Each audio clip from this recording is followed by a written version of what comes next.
Minsan ko lang makita ganito kaiksi ang pasensya ni Kevin Durant sa isang NBA game, lalong-lalo na sa isang rookie. Nung nga bang ginawa ng rookie na to na sobrang kinainis ni Kevin Durant? Bakit niya nga ba nagawa yan sa rookie pa mismo? To, nagulat na lang si Isaiah Stewart mga boss, so nang bigla na lang siyang tawagan ng technical foul dito nga ng referee. Lala na talaga ng palala ngayon ng mga referees sa NBA. Ano nga ba nangyari dyan mga boss? Natara't pag-usapan natin yan.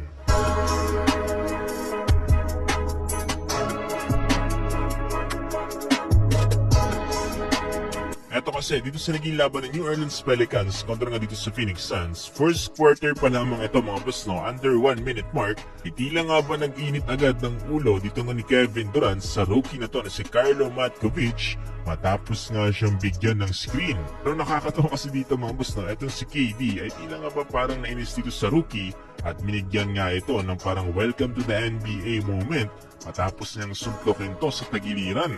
Swerte pa rin itong si Kevin Durant mga boss dahil hindi nga yan nakita dito ng official at tila nga ba parang nilapitan lang siya dito ng rookie at tila nga ba parang may sinasabi. Nakakagulit naman talaga yan dito para sa rookie mga boss na ikaw ba naman suntukin sa tagiliran tapos nakatalikod ka pa. Ewan ko ba kung dahil na lang to ng frustration o gusto nga lang talagang welcome dito ni KD etong rookie dito nga sa NBA. Kahit yung commentator, hindi rin makapaniwala dito sa ginawa dito ni Kevin Durant. Kevin Durant just swung at Carlo. He just swung at Carlo, and Carlo's going over to talk to him right now.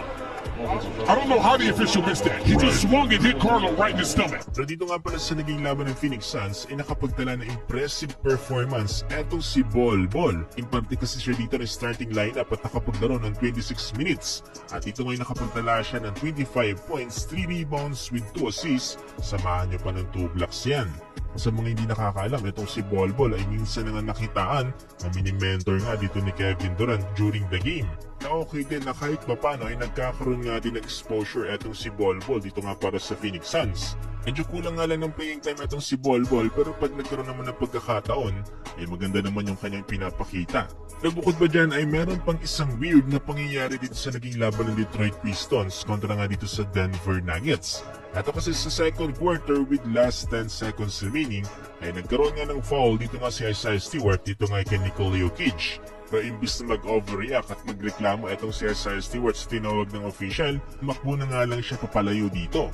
Pero ang nakakatawa kasi dyan ay yung pagtakbo niya dito papalayo ay tinawagan pa ng technical foul.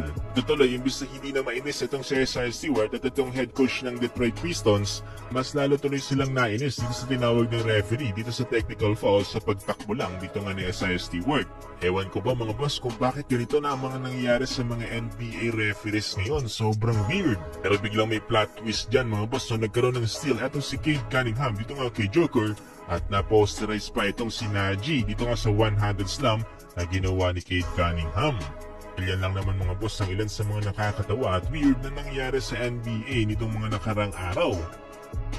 Pero bago yung gandang laban bukas, Clippers versus Lakers, ang 500 pesos mo ay pwedeng tumama ng almost 1,600 pesos. That's 1,100 pesos profit agad mga boss. Ganda rin dito self cash in and cash out basta gamitin mo lang yung link at promo code sa comment section.